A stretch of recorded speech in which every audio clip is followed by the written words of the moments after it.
Hello student, দেখো তোমাদের আগে তো অবরোহ যুক্তির ভাগ আমি পড়িয়েছিলাম। তবুও দেখো আমি আবার দেখাচ্ছি। অবরোহ যুক্তি দু প্রকার, সাপেক্ষ আর নিরপেক্ষ। এর মধ্যে নিরপেক্ষ যুক্তি তোমাদের পুরো করানো হয়ে গেছে, এটা আগের ক্লাস পর্যন্ত তোমাদের শেষ হয়ে গেছে, তাই তো? আজকে তোমাদের সাপেক্ষ যুক্তিটা একটু করাবো। সাপেক্ষ যুক্তি দু প্রকার, একটা প্রাকল্পিক ন্যায় আর একটা বৈকল্পিক ন্যায়। প্রাকল্পিক ন্যায়ের আবার দুটো ভাগ আছে, একটা গঠনমূলক একটা ধ্বংসমূলক। আজকে আমরা এইটা পড়বো, প্রাকল্পিক, বৈকল্পিক, গঠনমূলক আর ধ্বংসমূলক। এইটুকু আমাদের পড়ার বিষয়, ঠিক আছে? কারণ এই পাশটা আমাদের পুরো পড়া হয়ে গেছিলো।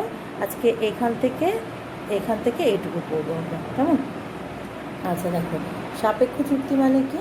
যেটা যেটা সাপেক্ষ যুক্তির ক্ষেত্রে যে দুটো ভাগ আমি দেখিয়েছি, প্রাকল্পিক আর বৈকল্পিক, এই তোমাদের এই টপিকটার নামই হচ্ছে প্রাকল্পিক ন্যায় আর বৈকল্পিক ন্যায়।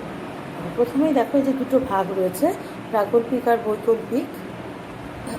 প্রাকল্পিক বৈকল্পিক, এই প্রথম যেটা সেটাই আমি আজকে তোমাদের দেখাচ্ছি। দেখো, প্রাকল্পিক ন্যায়। প্রাকল্পিক ন্যায় কাকে বলে? যে মিশ্র ন্যায় প্রধান হেতু বাক্যটা একটা প্রাকল্পিক বচন হবে। তোমাদের বহুবার এটা পড়িয়েছি, তাও দেখো, যে মিশ্র ন্যায় প্রধান হেতুবাক্যটা একটা প্রাকল্পিক বচন এবং অপ্রধান হেতুবাক্য আর সিদ্ধান্তটা নিরপেক্ষ বচন হয়, তাকে প্রাকল্পিক ন্যায় বলে। অর্থাৎ কিনা যে ন্যায়টা গঠিত হবে, নিরপেক্ষ ন্যায় তোমরা কী দেখেছো? তিনটে বচনই নিরপেক্ষ বচন থাকে, না তো? কিন্তু এই প্রাকল্পিক ন্যায়ের ক্ষেত্রে প্রধান আশ্রয়বাক্য বা প্রধান হেতুবাক্য যেটা, সেটা একটা প্রাকল্পিক বচন হবে, আর অপ্রধান আশ্রয়বাক্য সিদ্ধান্তটা নিরপেক্ষ বচন হবে, ঠিক আছে? এটাই হচ্ছে প্রাকল্পিক ন্যায়। এবার এই যে বললাম যে মিশ্র ন্যায়, এই যে মিশ্র ন্যায় কথাটা আমি ব্যবহার করেছি। মিশ্র ন্যায় মানে কি? মিশ্র ন্যায় হচ্ছে যে ন্যায়ে একটা বচন যৌগিক বচন হয়, অর্থাৎ সরল বাক্য না, যৌগিক বাক্য হবে। যৌগিক বাক্য তোমরা জানো, যদি হয়, অথবা, যদি, তবে, এই ধরনের বাক্যগুলো যদি থাকে তাকে যৌগিক বাক্য বলে। হ্যাঁ, এবার যদি দেখা যায় যে একটা ন্যায়ের মধ্যে এই ধরনের কোনো বাক্য রয়েছে, তাহলে সেটা মিশ্র ন্যায় হয়। তাহলে এই যে প্রাকল্পিক আর বৈকল্পিক যুক্তিতে সবসময় একটা বচন যৌগিক বচন হয়ে থাকে, তাই জন্য একে মিশ্র ন্যায় বলে। প্রাকল্পিক ন্যায় একটা দৃষ্টান্ত আমি তোমাদের দিয়েছি। দেখো, যদি বৃষ্টি হয় তবে মাটি ভেজে। যদি বৃষ্টি হয় তবে মাটি ভেজে, বৃষ্টি হয়েছে সুতরাং মাটি ভিজেছে। এই যেটা যৌগিক বচন, প্রাকল্পিক বচন, আবার যৌগিক বচনও বটে, তাই তো? এই যে যদি বৃষ্টি হয় তবে মাটি ভেজে, এটা একটা প্রাকল্পিক বচন, কিন্তু এই দুটো নিরপেক্ষ বচন। বৃষ্টি হয়েছে সুতরাং মাটি ভিজেছে, ঠিক আছে? এই হচ্ছে প্রাকল্পিক ন্যায়। এবার দেখো, এই প্রাকল্পিক ন্যায় গঠন করার তো একটা নিয়ম আছে। হ্যাঁ, এখানে দুটো নিয়ম রয়েছে প্রাকল্পিক ন্যায় গঠনের জন্য। প্রথম ন্যায়টা হচ্ছে প্রধান হেতুবাক্যে পূর্বককে অপ্রধান আশ্রয়বাক্যে স্বীকার করতে হবে, তারপর সিদ্ধান্তে অনুগকে স্বীকার করতে হবে। এই প্রসঙ্গে বলি যে পূর্বক আর অনুগটা কী। পূর্বক যে একটা প্রাকল্পিক বচনে যদি আর তবে দিয়ে গঠিত হয়, যদির পরে যে অংশটা থাকে সেটাকে বলা হয় পূর্বক। পূর্বক মানে কি? পূর্ব মানে আগে, তাই তো? যদির পরে যে অংশটা থাকে সেটাকে বলে পূর্বক, আর তবের পরে যে অংশটা থাকে সেটাকে বলা হয় অনুগ। অনু মানে কি? পশ্চাৎ, তাই তো? মানে পরের যে অংশটা সেটাকে বলা হয় অনুগ। তাহলে যদির পরে যে অংশটুকু থাকবে তবের আগে পর্যন্ত সেটাকে বলা হয় পূর্বগ, আর তবের পরে যতটুকু অংশ থাকে সেটাকে বলা হয় অনুগ। তাহলে এখানে নিয়মে কি দেখতে পাচ্ছ? যে প্রধান হেতুবাক্যের পূর্বগকে অপ্রধান হেতুবাক্যে স্বীকার করতে হবে, তারপর সিদ্ধান্তে গিয়ে অনুগকে স্বীকার করতে হবে। উদাহরণ দেখো, তাহলে বুঝতে পারবে।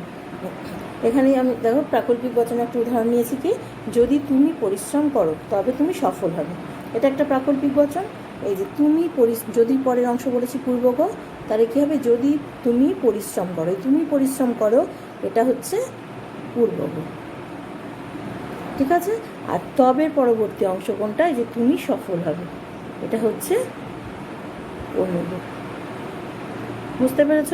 এই যে যদি পরের অংশ যেটুকু থাকবে, তুমি পরিশ্রম করো, এটা হচ্ছে পূর্বগ, আর তবে পরবর্তী অংশ যেটা আছে তুমি সফল হবে, এটা অনুগ, ঠিক আছে? এই প্রাকল্পিক ন্যায়ের এই দুটো ভাগ থাকে, পূর্বগ আর অনুগ, ঠিক আছে? এক্ষেত্রে এই যে পূর্বগ আছে, একে অপ্রধান হেতুবাক্যে স্বীকার করে নিতে হবে, তারপর সিদ্ধান্তে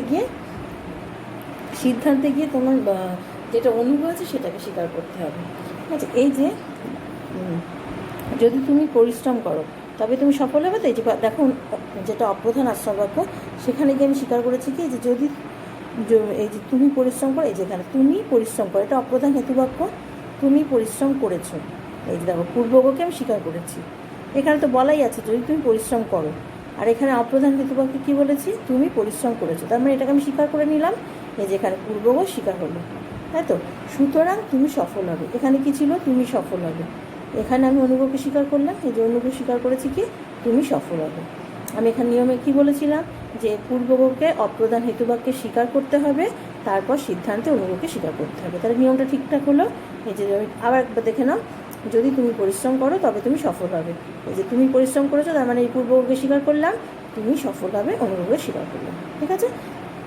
আচ্ছা, এটা হচ্ছে, এটা তো ন্যায়টাকে পুরো লিখলাম। এবার যদি এটাকে সিম্বলাইজ করি, অর্থাৎ পূর্বগকে যদি আমি পি ধরে নিই, এই যে পুরো পূর্বগটাকে আমি ধরে নিলাম পি, আর এই অনুগটাকে ধরে নিলাম কিউ।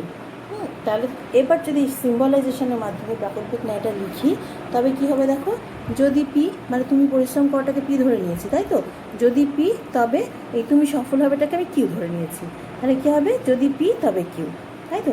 তারপরে কি তুমি পরিশ্রম করেছো, তার মানে এটা পি, এই যে পি বসালাম, দেয়ারফর তুমি সফল হবে, এটা কী হবে, কিউ, দেয়ারফর কিউ, ঠিক আছে। এই হচ্ছে প্রাকল্পিক ন্যায়ের একটা আকার প্রথম নিয়মে, তাই যদি পি তবে কিউ, পি দেয়ারফর কিউ, ঠিক আছে।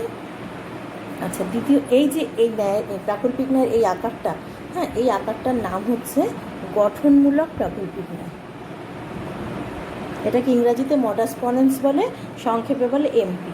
এমপি আকার বা গঠনমূলক প্রাকল্পিক ন্যায়ের আকারটাই এটা, যে পূর্বগকে অপ্রধান আশ্রয়বাক্যে স্বীকার করতে হবে, তারপর সিদ্ধান্তে কি অনুগকে স্বীকার করতে হবে। ন্যায়ের এই আকারটাকে বলা হয় গঠনমূলক প্রাকল্পিক ন্যায়, ঠিক আছে। এবার দ্বিতীয় নিয়মটা দেখো, প্রধান হেতুবাক্যে অনুগকে অপ্রধান হেতুবাক্যে আগে অস্বীকার করতে হবে, দেখেছো, অনুগকে আগে অস্বীকার করতে হবে অপ্রধান হেতুবাক্যে, তারপরে সিদ্ধান্তে গিয়ে পূর্বগকে অস্বীকার করতে হবে। এবার উদাহরণ দেখো, এই একই উদাহরণটা আমি নিয়েছি তোমাদের, যেটা আমি এইখানে এই উদাহরণটা নিয়েছি, সেই উদাহরণটাই আমি আবার নিয়েছি যাতে তোমাদের বুঝতে সুবিধা হয়। দেখো, যদি তুমি পরিশ্রম করো তবে তুমি সফল হবে, হ্যাঁ, তুমি সফল হওনি, দেখেছো, অনুগকে অস্বীকার করেছি আমি, তুমি সফল হওনি, এখানে কি বলেছিলাম, তুমি সফল হবে, আমি এখানে অস্বীকার করে বলছি কি, তুমি সফল হওনি, তাহলে যে অনুগ অস্বীকার হলো, তারপর কি, তুমি তাহলে পরিশ্রম করোনি, তারপর কি হলো, পূর্বগ অস্বীকার হলো। নিয়মে কি ছিল, প্রধান হেতুবাক্যে অনুগকে অপ্রধান হেতুবাক্যে অস্বীকার করতে হবে, এই যে অস্বীকার করেছি, তারপর কি করতে হবে, সিদ্ধান্তে পূর্বগকে অস্বীকার করতে হবে, এই যে পূর্বগকে অস্বীকার করলাম, ঠিক আছে। ন্যায়ের এটা এবার যদি সিম্বলাইজ করি তাহলে কী হবে, ঠিক সেরকম পি কিউ যদি ধরে নিই, যে এটা পি ধরে নিই, এটাকে কিউ ধরে নিই একইভাবে, তাহলে কি হবে,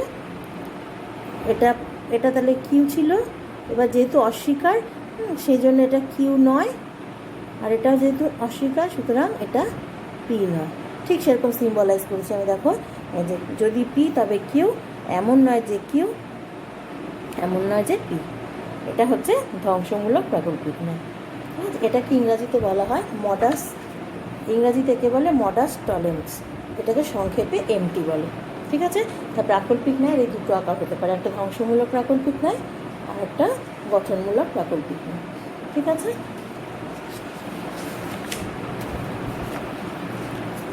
এবার দেখো, প্রাকল্পিক নিরপেক্ষ ন্যায়ের লঙ্ঘনজনিত নিয়মও তোমাদের পড়িয়েছিলাম, যে লঙ্ঘন করলে নিরপেক্ষ ন্যায় কোনটায় কী দোষ হয়, প্রাকল্পিক ন্যায়ও ঠিক নিয়ম লঙ্ঘনজনিত দোষ আছে।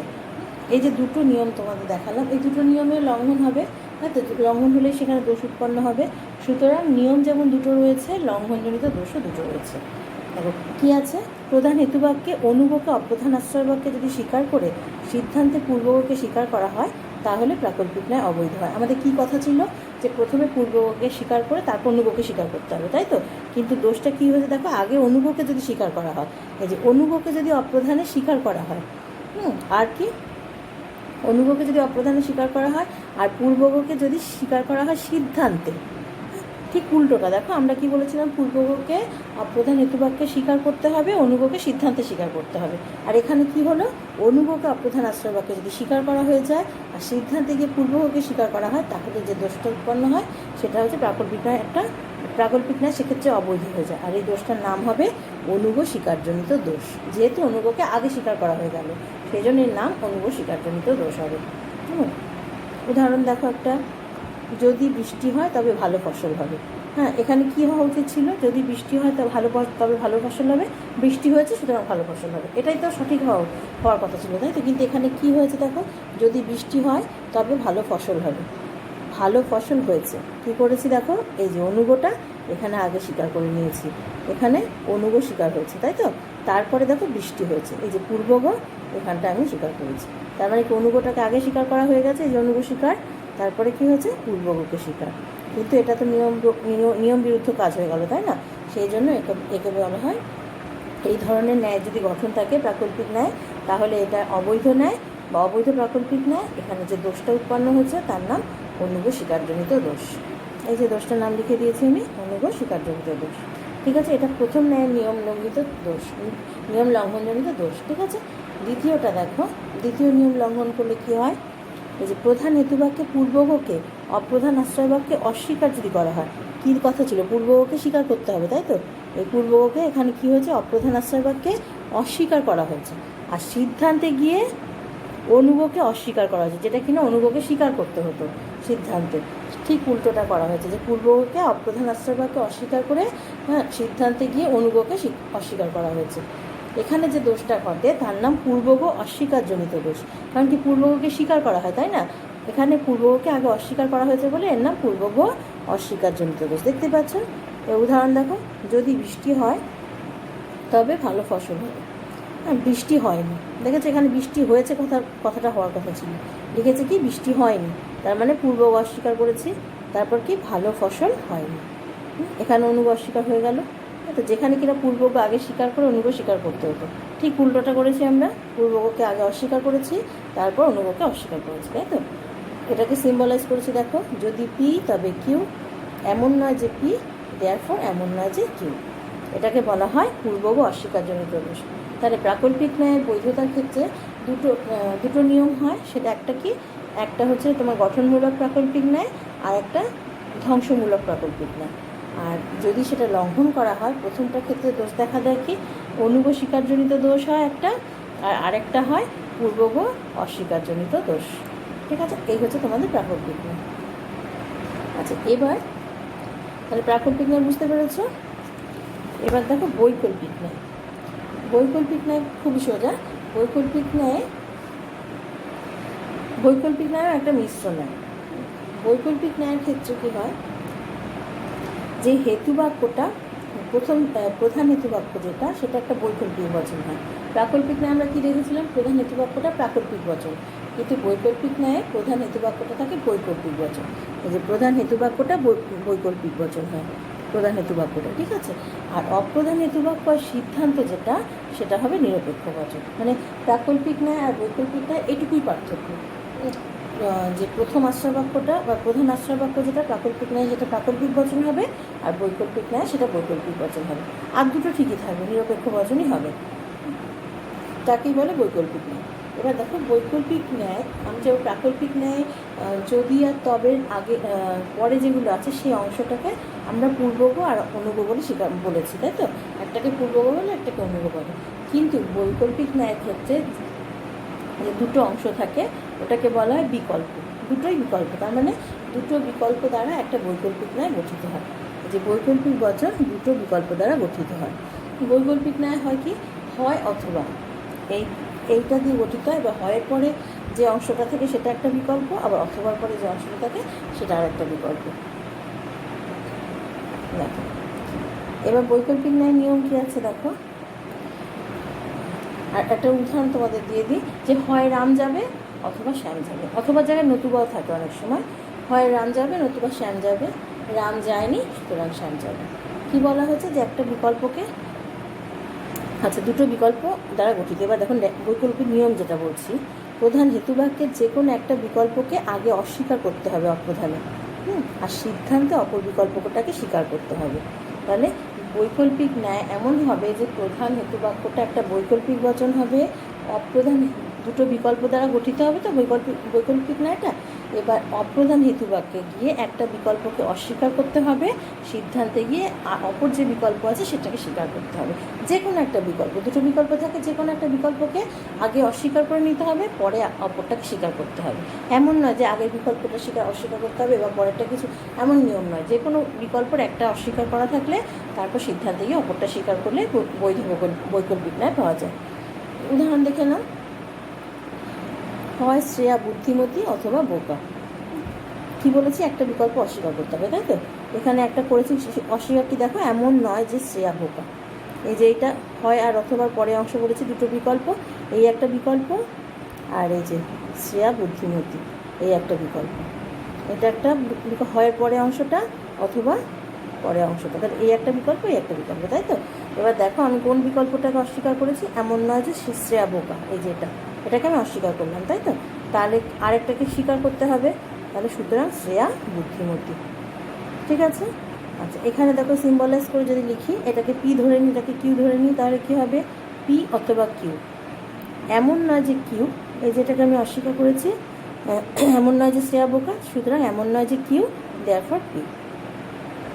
ঠিক আছে? এবার এটাকে উল্টো করে যদি আবার লিখি, এই একই উদাহরণ নিয়ে, যে হয় শ্রেয়া বুদ্ধিমতী অথবা বোকা, এমন নয় যে শ্রেয়া বুদ্ধিমতী। ঠিক আছে? এটাকে আগে আমি বোকাটাকে অস্বীকার করেছিলাম, এবার কি কোনটা অস্বীকার করলাম, বুদ্ধিমতীটা, মানে প্রথম বিকল্পটা অস্বীকার করলাম। এমন নয় যে শ্রেয়া বুদ্ধিমতী, সুতরাং শ্রেয়া বোকা। ঠিক আছে? তো এখানে দ্বিতীয় বিকল্পটা আগে অস্বীকার করা ছিল, এখন প্রথম বিকল্পটা অস্বীকার করা হয়েছে। এখানে দ্বিতীয় বিকল্পটাকে অস্বীকার করে প্রথমটাকে গ্রহণ করা হয়েছিল, এখানে প্রথম বিকল্পটা অস্বীকার করে দ্বিতীয় বিকল্পটাকে গ্রহণ করা হয়েছে। সেরকম সিম্বলাইজেশনে দেখো, পি অথবা কিউ, এমন নয় যে পি, দেয়ারফর কিউ। দুটো পার্থক্য দেখতে পাচ্ছ, একই প্রথমটা আছে, দ্বিতীয়টা এমন নয় যে কিউ, এটাকে অস্বীকার করা হয়েছে, এখানে প্রথমটাকে অস্বীকার করা হয়েছে, পিকে অস্বীকার করা হয়েছে। তারপর এখানে যেহেতু অস্বীকার, এখানে পিটাকে স্বীকার হয়ে গেল, আর এখানে কিউটাকে স্বীকার করা হয়ে গেল। ঠিক আছে? এই হচ্ছে বৈকল্পিক ন্যায়ের নিয়ম। এবার বৈকল্পিক ন্যায়ের নিয়ম থাকলে তো তার লঙ্ঘনজনিত দোষ একটা থাকবে, তাই না? সেক্ষেত্রে বৈকল্পিক ন্যায়ের নিয়মেও লঙ্ঘনজনিত দোষ আছে। বৈকল্পিক ন্যায়ের লঙ্ঘনজনিত যেটা দোষ, সেটা হচ্ছে বৈকল্পিক ন্যায় যখন, আমি কি বলছি বারবার করে, যে একটা বিকল্পকে অস্বীকার করে অপর বিকল্পটাকে স্বীকার করতে হয়। হ্যাঁ, ঠিক এই নিয়মটাকে যদি পাল্টিয়ে দেওয়া হয়, সেটাই হচ্ছে দোষ উৎপন্ন হবে। অর্থাৎ যদি একটা বিকল্পকে অপ্রধান হেতুবাক্যে আমরা স্বীকার করে নিয়ে সিদ্ধান্তে অপর বিকল্পটাকে অস্বীকার করি, তখন বৈকল্পিক ন্যায় অবৈধ হয়ে যায়। যদি ধরো অপ্রধান আশ্রয় বাক্যে আমাদের তো একটা বিকল্পকে অস্বীকার করার কথা, তারপর সিদ্ধান্তে স্বীকার করার কথা, কিন্তু সেটা না করে যদি আমরা অপ্রধান হেতু বাক্যে একটা বিকল্পকে স্বীকার করে নিয়ে সিদ্ধান্তে গিয়ে অপর বিকল্পটাকে অস্বীকার করি, তাহলে বৈকল্পিক ন্যায় অবৈধ হয়। এক্ষেত্রে যে দোষটা হয় তার নাম হচ্ছে বিকল্প স্বীকারজনিত দোষ। যেহেতু একটা বিকল্পকে আগে স্বীকার করে নিয়েছি, সেই জন্য যে দোষটা হবে তার নাম বিকল্প স্বীকারজনিত দোষ। কারণ এই নামটা কেন হয়েছে, যেহেতু বিকল্প আগে স্বীকার হয়ে গেছে, যেখানে কিনা একটা বিকল্প আগে অস্বীকার করে নিতে হতো, এই জন্য এর নাম বিকল্প স্বীকারজনিত দোষ।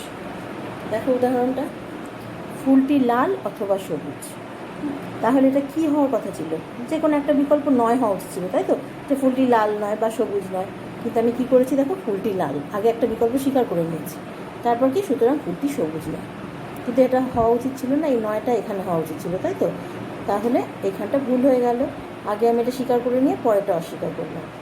এটাই হয়ে গেল যে বিকল্প যেহেতু আগে স্বীকার হয়ে গেছে, এটা হচ্ছে বিকল্প স্বীকারজনিত দোষ। এটাকে সিম্বলাইজ করেছি, দেখো, হয় পি অথবা কিউ, পি দেয়ারফর কিউ নয়। এটা তো আকার ছিল না, তাই না? তারপরে দেখো সেই একই উদাহরণে, ফুলটি লাল অথবা সবুজ। এখানে কি করেছি, দ্বিতীয় বিকল্পটাকে গ্রহণ করেছি, ফুলটি সবুজ, সুতরাং ফুলটি লাল নয়। একই ব্যাপার, সেই একটা বিকল্প স্বীকার হয়েছে, তারপর অপরটা অস্বীকার করা হয়েছে। এখানেও ঠিক একই রকম হয়েছে, হয় পি অথবা কিউ, কিউটাকে আগে স্বীকার করেছি, সুতরাং পিটাকে অস্বীকার করেছি। তো এই হচ্ছে বৈকল্পিক ন্যায় নিয়ম লঙ্ঘনজনিত দোষ। ঠিক আছে? এই তোমাদের প্রাকল্পিক আর বৈকল্পিক নিয়ম। তাহলে যদি আমি আবার রিভাইজ করে দিই, আর একবার করে দেখে নাও। প্রথমেই হচ্ছে তোমাদের অবরোহ যুক্তির ভাগটা সাপেক্ষ যুক্তি, নিরপেক্ষ যুক্তি। নিরপেক্ষ যুক্তি এখন কথা বলার দরকারই, সব হয়ে গেছে বলা। সাপেক্ষ যুক্তি দুটো ভাগ, একটা প্রাকল্পিক, একটা বৈকল্পিক। প্রাকল্পিক ন্যায় কত প্রকার, একটা গঠনমূলক, একটা ধ্বংসমূলক। এবার প্রাকল্পিক ন্যায় কী হবে, যে মিশ্র ন্যায় প্রধান হেতুবাক্যটা প্রাকল্পিক বচন আর অপ্রধান হেতুবাক্য আর সিদ্ধান্ত দুটোই নিরপেক্ষ বচন হয়, তাহলে সেটা প্রাকল্পিক ন্যায়। এবার মিশ্র ন্যায় বলতে কী বোঝায়? মিশ্র ন্যায় হচ্ছে সেটাই যে ন্যায় একটা বচন যৌগিক বচন থাকে, সেটা হচ্ছে মিশ্র ন্যায়। আর প্রাকল্পিক ন্যায় একটা দৃষ্টান্ত কী হতে পারে? যদি আর তবে দিয়ে গঠন হবে, যদি পরবর্তী অংশটাকে বলে অনুগ, এই পূর্বগ, আর পরে যেটা তবের পরবর্তী অংশ সেটাকে বলা হয় অনুগ। এই যে যদি বৃষ্টি হয় তবে মাটি ভেজে, এই বৃষ্টি হওয়াটা হবে পূর্বগ আর মাটি ভেজেটা হবে অনুগ। আচ্ছা, তাহলে প্রথম নিয়মে কী ছিল? আমাদের পূর্বগকে অপ্রধান হেতুবাক্যে আগে স্বীকার করতে হবে, তারপর অনুগকে সিদ্ধান্তে স্বীকার করতে হবে। এখানে তাই করেছি আমরা। দেখো, যদি বৃষ্টি হয় তবে মাটি ভেজে, এই যে পূর্বগকে আগে স্বীকার করেছি, বৃষ্টি হয়েছে সুতরাং মাটি ভিজেছে। ঠিক আছে, তাহলে একটা বৈধ প্রাকল্পিক ন্যায়ের দৃষ্টান্ত নিয়েছি। আচ্ছা, এবার প্রাকল্পিক ন্যায়ের নিয়ম কী ছিল? প্রথম, প্রধান হেতুবাক্যে পূর্বগকে অপ্রধান আশ্রয়বাক্যে স্বীকার করতে হবে, তারপর সিদ্ধান্তে অনুগকে স্বীকার করতে হবে। এই যে যদি তুমি পরিশ্রম করো তবে তুমি সফল হবে, এখানে কোনটা তাহলে আগে স্বীকার করতে হবে? তুমি পরিশ্রম করেছো, পূর্বগকে স্বীকার করে নিলাম, তারপর তুমি সফল হবে, অনুগ স্বীকার হয়েছে। ঠিক আছে, এবার এই ধরনের গঠনকে কি বলা হয়? এই ধরনের গঠনকে বলা হয় গঠনমূলক প্রাকল্পিক ন্যায় বা এমপি। ঠিক আছে, আর যদি উল্টোটা হয় যে অপ্রধান হেতুবাক্যে অনুগকে যদি আগে অস্বীকার করা হয় অপ্রধান আশ্রয়বাক্যে, আর সিদ্ধান্তে পূর্বগকে অস্বীকার করা হয়, এই আরেকটা গঠন হতে পারে। এই যে যদি তুমি পরিশ্রম করো তবে তুমি সফল হবে।